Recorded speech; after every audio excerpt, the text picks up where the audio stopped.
Why did the crow abandon his own walk to copy the pigeon's graceful steps? What happens when admiration for others became rejection of yourself? Was the pigeon's walk truly better how Crow forgot his own walk? How did comparison kills? What do you lose to copy others?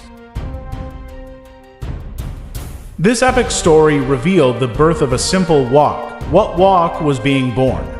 At dawn, when the sky was painted with fire and gold, a crow walked alone on the ancient stone road of the forest. His steps were uneven.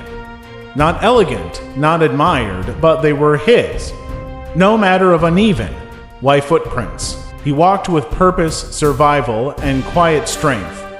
Crow's step carried the memory of generations crows who endured storms, hunger, and ridicule. The forest didn't clap for him. The peacock dazzled, the nightingale sang. The pigeon glided gracefully.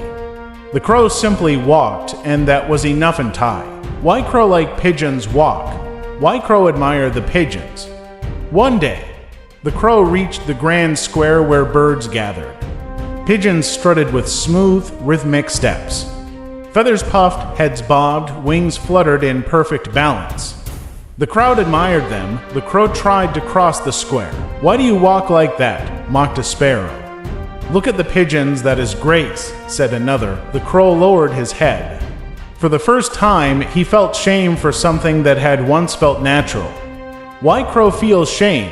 Why he becomes sad, it will be cleared here. Why crow sowed seed of comparison? That night, the crow watched pigeons from the shadows. How do they move so effortlessly? He thought. Why can't I be admired too? Comparison crept into his mind like poison in honey. He stopped seeing his strength, his sharp eyes, his intelligence, his endurance. All he saw was what the crow wasn't able to do, and in that moment, Crow took a dangerous decision, was born a race there.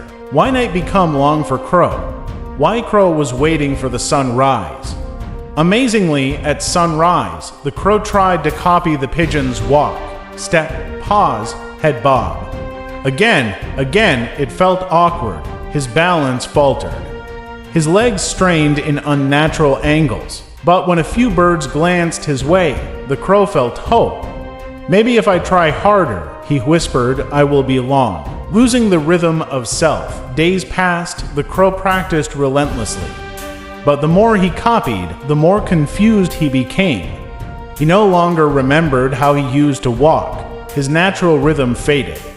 Now he walked neither like a pigeon nor like a crow. He stumbled, he hesitated, he froze.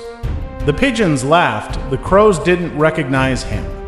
And the forest fell silent. How crow lose balance? Crossing a narrow branch, the crow tried the pigeon's walk again. He slipped, wings flailed, feathers scattered. He barely caught himself from falling into the river below. Bruised and shaking, the crow sat alone. He had chased admiration and almost lost his life. Why crow show the mirror of truth? Why old owl descended to crow and talk him? Why do you walk like a stranger in your own body? The owl asked. The crow remained silent. You copied another bird, the owl continued, and forgot yourself. The crow's eyes filled with tears. I wanted to be accepted, he said. The owl replied softly. Acceptance earned by imitation is slavery. Acceptance earned by authenticity is power. Why to remember original path? That night, the crow closed his eyes. He remembered walking as a fledgling. Across sharp stones, through storms, on empty stomachs. Not beautifully, but bravely. For the first time in weeks, the GR. He stood up and let his body move naturally and even, firm, familiar. For the first time in weeks, the ground felt right beneath his feet. At dawn, the crow returned to the grand square. He walked not like a pigeon. Not to impress, not to beg for approval. He walked like a crow. Some still laughed, some ignored him. But a young crow watched with shining eyes and whispered, "That's how I walk too." Why crow realized what the crow thought at this point. Why he thought he had become a mirror.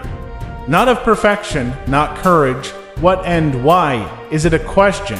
Crow tried a lot to took flight, yet he fly no matter perfect or not. High above the square, above comparison, above imitation, he soared freely. Down below, pigeons walked. Above them, the crow flew. Why he smiled. In this way, the crow forgot his walk while copying the pigeon's walk, and in doing so, he lost his identity. When you chase someone else's style, do you know you abandon your own strength. When you imitate to be accepted, you lose what makes you irreplaceable. Is it reality? But why? You were not born to walk like others, you were born to walk your path. Think deep why you copy other, for what reason. Is it necessary? Definitely not so. Never trade your originality for approval, because the moment you remember who you are, the world remembers you too.